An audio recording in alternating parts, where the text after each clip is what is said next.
So we'll talk a little bit about that. We'll talk to Gabriel in just a few minutes here about that. But first off, a couple things to talk about. First, if you have a senior graduating this year from high school, we're going to be recognizing all seniors in an upcoming issue. It was going to be the May issue. We're going to push that to the June issue to allow virtual schools to get their their graduation lists to us. But in the June issue, we'll be featuring a list of all seniors graduating from high school throughout the region, from Pulaski all the way up here to Botetourt and down to Franklin County as well. If you have a senior that you'd like to honor within the magazine, they'll be listed as long as the school provides their name. But if you wanted to provide more information about them, a picture, a couple of sentence bio, please do so on the link in Facebook. That will be put in our June issue, as well as a full range of school congratulatory ads for the seniors that are graduating. So little something that we can do for our seniors. So that's first thing. Second, we are still asking for help if you can. If you want to purchase a Roanoke Valley family t-shirt or Roanoke Valley kids t-shirt, they're available through King Screen's website. All you got to do is head on over to King Screen's support local page, and you're going to find tons of great local businesses that we all should be supporting. You're going to find their t-shirts. We have two of them, Roanoke Valley Family, Roanoke Valley Kids. They're available for $20 a piece, and $10 of that goes right back to us. And we've never asked anybody to pay for our magazine. It's always advertiser supported and free to you, the readers. So we would love it if you could support us in this time, as our revenues are down, and it makes it very hard for us to continue to print, quite honestly, but we're going to continue doing that as long as we possibly can. So please head on over there, help us out if you can. It's King Screen's website, support local page. And then tomorrow, Roanoke Valley Kids, issue 6, will be out online. Digital version will be coming to you online. It'll be on our website tomorrow and sent to our 7,000 or so newsletter subscribers. Print. So if you get our emails, check your inbox tomorrow, probably tomorrow afternoon, possibly for the newest issue of Roanoke Valley Kids, packed full of tons of activities and for you and your kids, and information for you guys to get through the next week of the pandemic crisis. So that's really our initial, hey, what's going on here in our world. And we're going to bring on Gabriel from Roanoke Valley ADHD, and we're going to talk to him about what he does and how anxiety can affect you and your family. So give us a second here. We're going to click a couple buttons and make magic happen. Yeah, okay, sure. Yeah, well, I mean, somewhat magic. We'll at least bring Gabriel into the conversation, at least. How about that? So I think we got it all straightened out, hopefully. Gabriel, can you hear me? I can. How are you? Good. How are you doing? I'm doing well, thank you. How are you doing? Not too bad. I mean, we're stuck indoors, and it's, I guess, as everyone is. I'm sure you are probably not able to get out as much as you would like, or see as many clients and patients as you would like. But we're hanging in there. We're trying to get by. So how speaking of how is your business working in this environment? Tell us a little bit about what you do, and also how you guys are kind of getting along in this environment. Sure, yeah. So we switched over to telehealth probably the week before Governor Northam put us under the stay-at-home order. Okay. And the telehealth was actually something that I had, for just various conveniences, put in place in February. And so it was just a little more than just emailing everyone saying, hey, we're just going to do a session online. Mm-hmm. And it's going to be a super simple transition.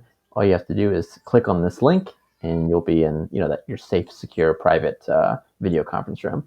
And so I also run the kids class for ADHDers through my gym as well. And we actually moved everyone over to an online Facebook group. And I'm actually doing more in that class than I was doing with the class beforehand. So in that class, I'm going live twice a day. Once in the morning when I wake up to do a breathwork and mindfulness with the kids, and then once around noon to give them their workout for the day, and getting some good contact with them, and trying to keep the kids busy to help with the parents' sanity, at least. So tell us a little bit about that. I mean, that's an interesting portion of your business and your world. So the class that you've been going on, those you offer this program or ADHD activity gym class for Uh-huh. kids that have ADHD that you see regularly. Yes, so that class started about 2 years ago, and I see these kids twice a week, and they're aged 8 to 11. And for about 45 minutes, our goal is to get their heart rate to a maximum level for their age. Okay. And one of the things that we know about exercise and ADHD is that once our kids get this exercise, their brain actually produces the neurochemicals that medicine targets. So giving them some consistency in that is really helped them. And so I did not want to abandon that amidst Sure. this stay-at-home order because, just like you said at the beginning of this, we're all stuck at home. And so we need to be moving. And the longer that we just kind of sit and idle, the worse it is for our ADHDers, as we're finding out, as it is for just about everyone. That's so true. I've been on conference calls all day today. And yesterday I've been on a total of, let's see, is it 15 hours of conference calls over the last 2.5 days. So Goodness. I can't sit still, let alone someone who has ADHD and is battling through that. So I can only imagine that. I mean, that's a great opportunity for those kids to stay active in some capacity, Yeah. as opposed to just sitting around the house, because it's very tough. Yes, it is, and I think it's only going to get harder. And so, luckily, we've got this in place now, and they have support in that capacity right now. Great, awesome. So, what are you seeing in the clients in general right now? I mean, how are they? Is there any kind of commonalities between them? I mean, are you seeing an increased level of anxiety, stress, or anything like that with what we're going through? I mean, I know just from me, I can sense my mood kind of going all over the place. Some days I feel great. Some days I'm like, I just need sunshine. Hmm. What are you seeing in your clients? I'm seeing a good mix of everything that you just said. One of the scariest things for me when we went under the stay-at-home order was anxiety and depression for my all my clients, Mhm. and particularly all ADHDers. We know statistically that ADHDers are just more susceptible to anxiety and depression. Okay. And I usually prepare all of my parents with the simple fact that they should essentially flip a coin. Heads, their child with ADHD is going to be anxious. Tails, they're going to be depressed. At some point in their life, that's just going to happen. That's just what the numbers say. Okay. And it just didn't make sense to me that all of our ADHDers were going to make it through this without having some of those symptoms Sure. pop up. And so that was my biggest concern, and that's what I'm seeing a lot of. I'm seeing a lot of it in the younger kids, and especially the kids that are in middle and high school, where they have some structure, but they don't have a whole lot of structure. And then at the same time, again, what you just said, they're not getting outside. They can't get outside. We just came out of winter, and so we're at a Yeah. deficiency of vitamin D, and now we're told that we have to stay inside, and so now we're even more deficient. And so when we can get outside, I'm telling everyone just go outside and just stand out in your backyard or stand out in the sunlight, Yep. and that will definitely help. But what I'm seeing is it's just not enough. The anxiety, and this is my initial concerns for ADHDers, but what we're actually seeing all over the planet is anxiety and depression rates are on an exponential rise, as well as unfortunately suicide rates. And so like I said already, it's only going to get worse. Yeah, no, absolutely. And I think and that's something with not just ADHDers, like you said. I mean, it's the entire population. Regardless of where they were before in a mental state, it's a completely different world for them at this point, and trying to battle through these things. Some people, maybe didn't have symptoms of depression, or maybe weren't in that mindset at the time. But this can change a lot for people, especially when you're stuck in the same four walls, or you can't go anywhere, or maybe, or even for essential workers that are in the front line, that are actually out there and struggling with this on a day-to-day basis, actually coming face to face with people. Correct. Yeah, I think our our ability to have the wherewithal to emotionally withstand this is really going to be put to the test. But I also think that there will be days, and that's something that I've been telling all my parents, there will be days where they're just awful, and we, whether it's for our kids or even for our parents, that's the other thing that I'm hearing a lot of is the parents are already emotionally exhausted and spent. And so we just need to keep in mind that that's probably normal. That we're going to have days where, and look, in full transparency, I've had those days too where I just wake up and I'm like, something's just not right. Yep. And I take a day to just hang out, be with my family, spend some time outside. And we're in this till June 10th. There will be another day to get some stuff done. There will be another day to be productive. And those days, we just need to listen to our body and listening to what it's telling us. Like, hey, man, it's not today. And be okay with that, especially as a parent when we're trying to juggle all this homework, or if we're working from home and trying to juggle our kids' schoolwork. Having those days is 100% okay and 100% normal. Yeah, and it's same thing. I've been trying to do that with myself. Is just trying to understand the signs that maybe it's just time to step away and go in the backyard. Step away. Last weekend we went down to the park and we played my daughters and I just played softball just for an hour just to do something. Neither one of them are softball players, but let's go out and do something because we can't go on the greenway even so it's one of those things where it's like I can't go bike riding easily, can't get out, can't go or do our normal things, but so we got to find a way to do it. So what are some, I guess, ways for people? I mean, we mentioned outside, getting a little bit active as much as you can. What are some other ways for people to kind of combat that anxiety that they may be feeling or that depression that they may be feeling? What can people do besides just getting outside and getting some fresh air and clearing their mind? What are some other practices that you would recommend to people to help them with that? One of the things that I've been doing every Friday in my that private Facebook group for the kids is having a gratitude practice and saying that even though we're in all of this, there are still some things that we can be grateful for. Sure. A lot of us, the vast majority of us still have a roof over our head. We still have food in our refrigerators and in our cabinets. And, for a lot of kids, if both parents work, this may be one of the few times that they have both parents at home for an extended period of time. And how great is that, especially if they're a child that comes home to just older siblings or goes to childcare? How much more time are we spending with our parents, or vice versa? As parents, how much more time are we spending with our kids? And although it's driving us crazy, I think what I've been reflecting to myself with my son is there will come a day when we wish that we were back here in some form or fashion. When our kids are off to college and they don't come home, we are going to say, man, that time was really special when we were forced to be together. And now I'm not going to see my child for a month, 2 months, 3 months. And so when I am frustrated and when I have parents that are frustrated with this situation, I just remind them that there is some perspective. Don't wish this time away, or don't wish that this can go faster. But again, this is our mind and our body telling us that we need to be right here in the present moment and pay attention to what's happening. And I think what will quell a lot of that anxiety and depression is just pushing pause on everything that, quote unquote, has to be done, that schoolwork that has to be done.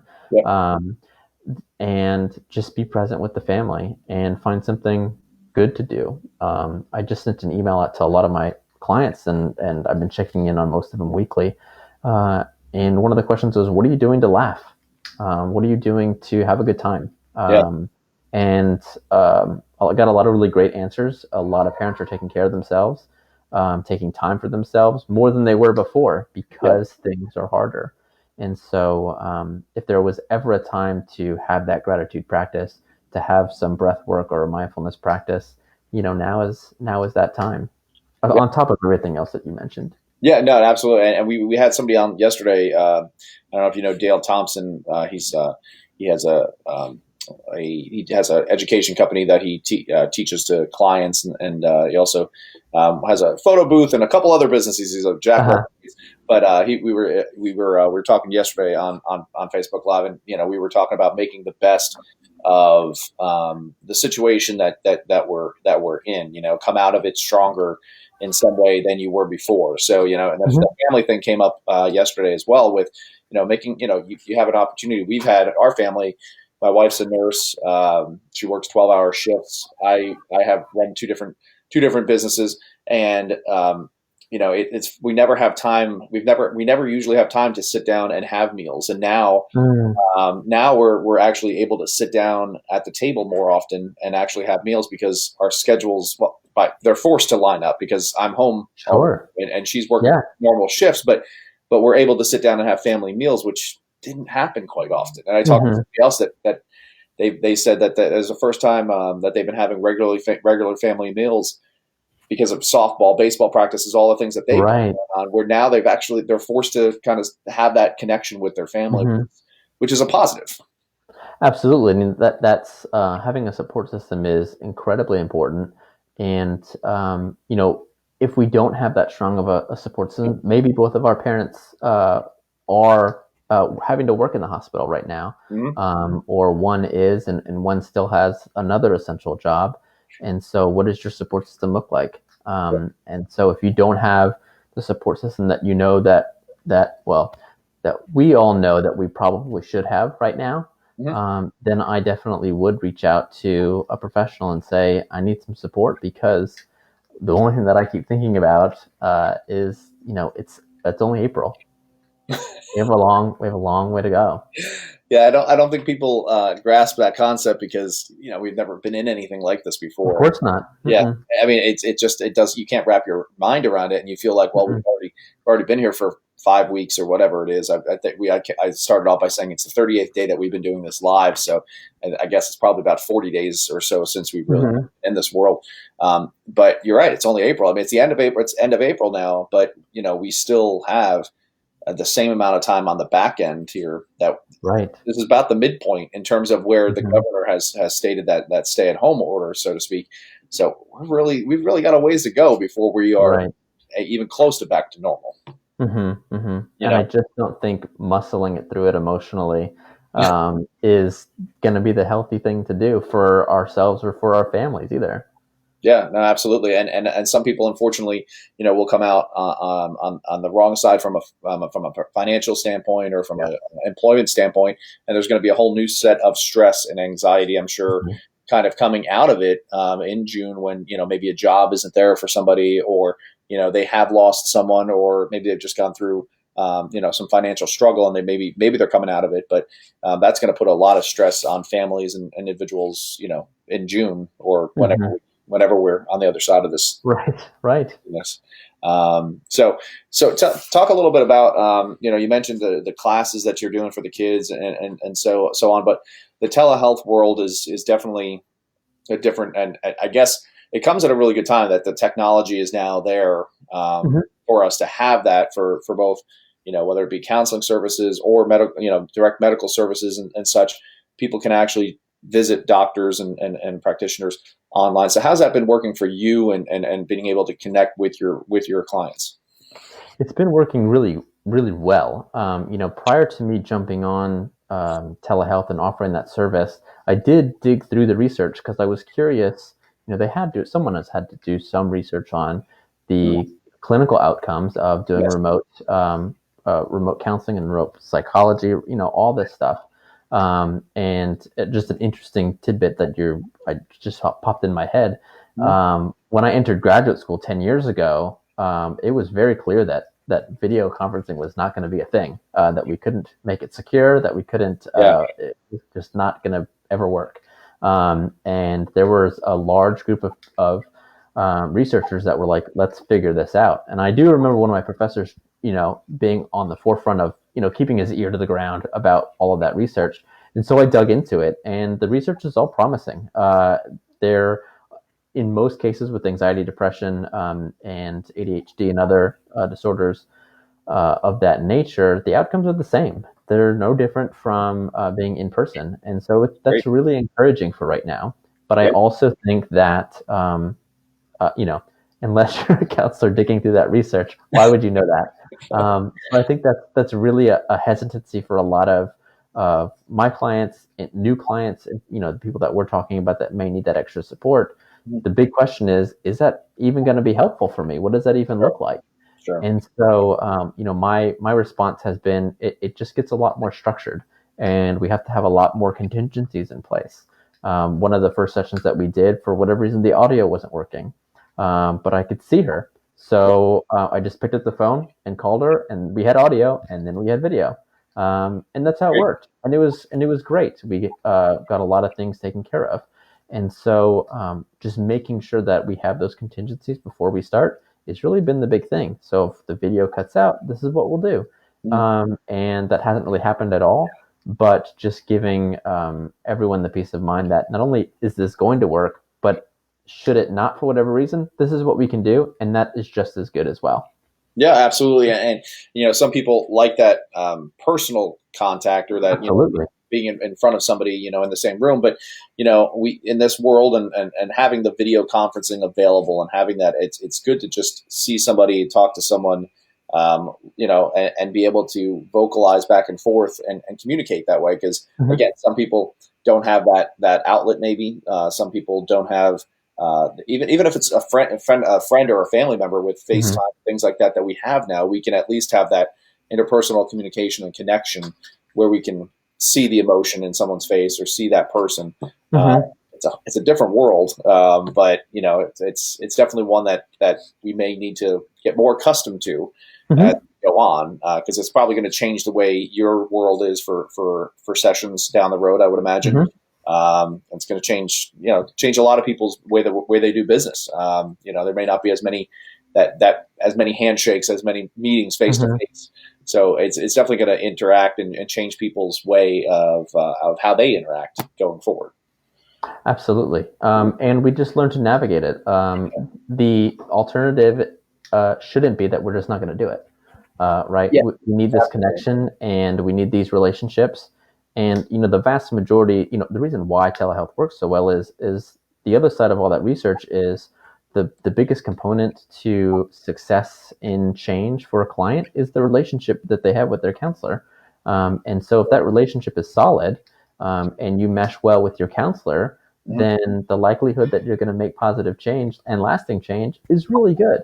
Yeah. So I think probably the bigger question is, do you have a good relationship with your counselor? Do you guys click? If not, then you can go looking for someone else. That's totally good. Because especially as counselors, we don't want you in therapy if we're not helping you make the progress that you could make with someone else. That's the end goal, right? Yep. Yeah. That's a good thing. Way you said that. I mean, it's not everyone necessarily is going to work for everybody, right?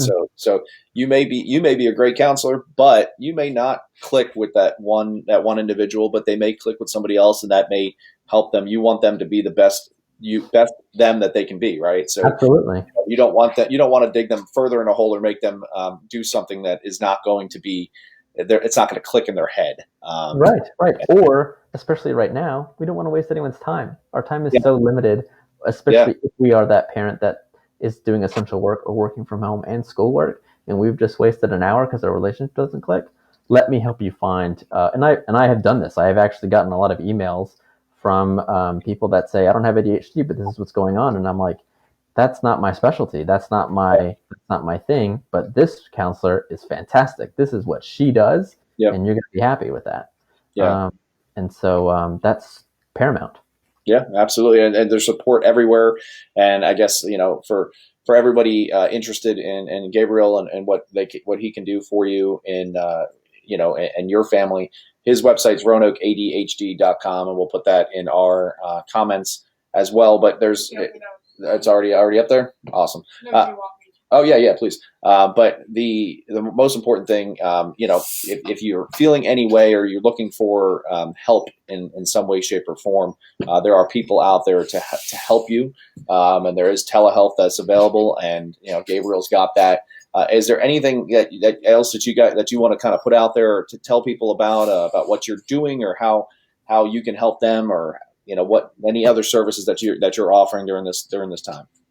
I just have the counseling in that private Facebook group. If that private Facebook group interests you, you can just PM our Facebook page. One of the things that I totally forgot that I have is I have like 8 hours of free video on my Facebook page, all on various ADHD topics. I just totally forgot that I had them. I was doing Facebook Lives, and my son was born, and I just stopped doing them. But there's like 8 hours on there. So if you have a question about ADHD, there is a video that's probably 10 minutes long that has your answer. So feel free to peruse all those. And I would absolutely say if you're looking for a counselor and you're overwhelmed and don't know where to look, I have done, to toot my own horn, I've done a fantastic job networking with all the counselors in the area. So if you have a particular issue, and even if that's not my specialty, email me and I will connect you with the specialist in the area, and it'll be a very quick connection. It'll take maybe an hour between communications to get you that support. I'd be happy to do that. That's great. I mean, it's a great service. Thank you for doing that, because everyone's so focused on the physical health at this point, and everything, but the mental health and that ability to find the right person in a time when offices are shut and people might not have a way to find the right person to help them. That's a great service, but we should definitely take care of the mental side as well as the physical side. Yeah, absolutely. Happy to help. Awesome. Well, thank you, Gabriel. We'll put all the contact information up on Facebook for you, and definitely link to your page, and hopefully some people can get some help from you, and you can guide them, and they can learn a little bit more about what you do and what you offer. So, stay safe out there, and we'll talk to you very, very soon. Sounds good, Josh. Thanks. Take care. Take care.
us, whether we want to admit it or whether we know it or not.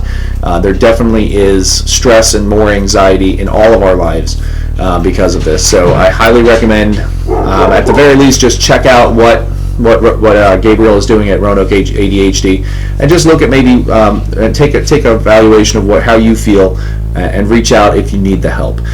So thank you very much to Gabriel for joining us today. My co-host is not here today because she's outside doing virtual soccer. Because she would remind me, and at the very least has reminded me that today is number 38, and I didn't do number 37 in terms of Yankee numbers yesterday. So that was my fault. Dale and I got talking yesterday for a long time. So number 37 on the Yankees is actually a retired number.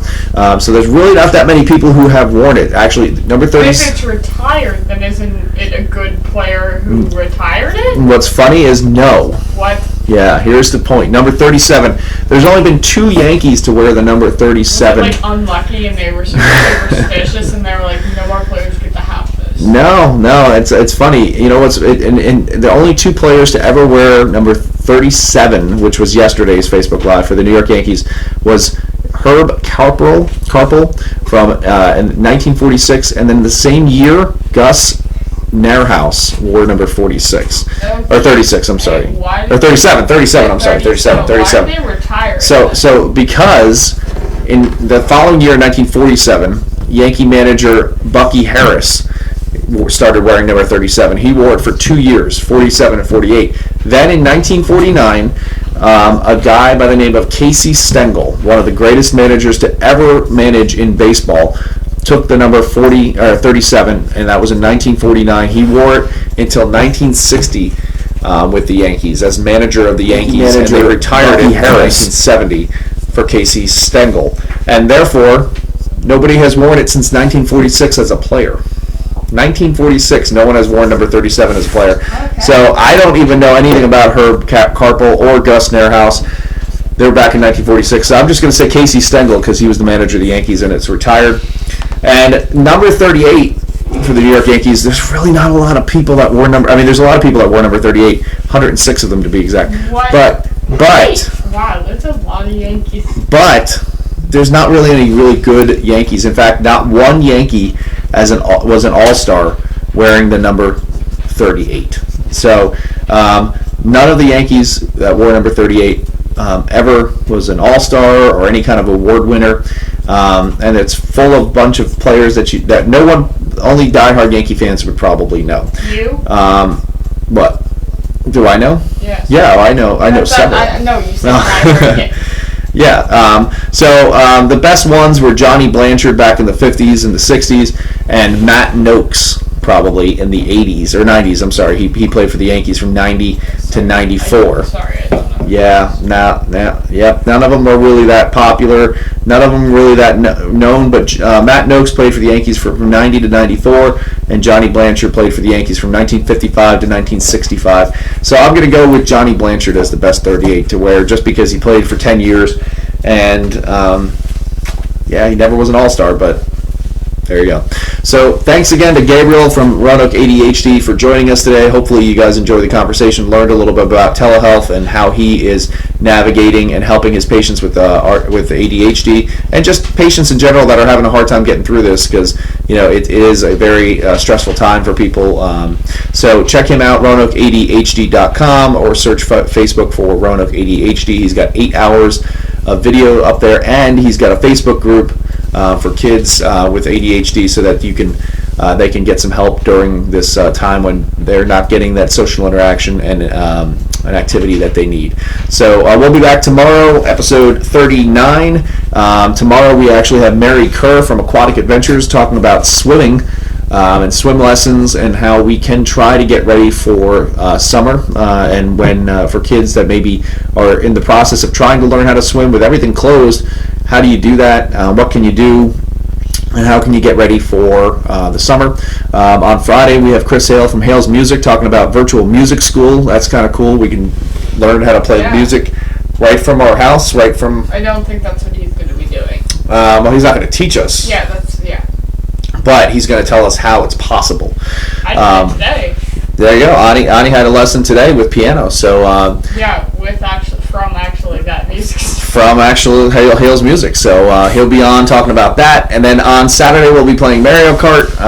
Maybe, I'm not quite sure if it's Mario Kart or Drawful 2, but our friend code will be up on Saturday all day, so you can join us on the Switch. And we'll play it right here live on air. It's going to be really cool. We can't wait to do it. And then on Sunday... just please friend us. We'd like more friends. Yes, we want more friends. If you have the Switch, join us on the Switch. It's a lot of fun, and you can see when we're live, and when we're playing on the Switch, you can join us and race us in Mario Kart. It's a lot of fun, and we definitely want more friends on the Switch so we can get a bigger group of people to play with us. We've had about 3 or 4 people play with us, but we need more. So if you have a Switch, let's make a date. Saturday, we'll play Mario Kart 6 o'clock at night. We'll have a good time, and if you beat Emma, if Emma plays, we'll send you a T-shirt. And if Julian and BL80 if you guys are watching, we're going to send you T-shirts. We just haven't got to the storage unit yet. We're going to try to do that tomorrow to try to get T-shirts from our storage unit. So that's it. Thanks for watching, guys. Check out Gabriel at RoanokeADHD.com. And until then, wash your hands and stay safe. We'll see you tomorrow for episode number 39. Take care, everybody.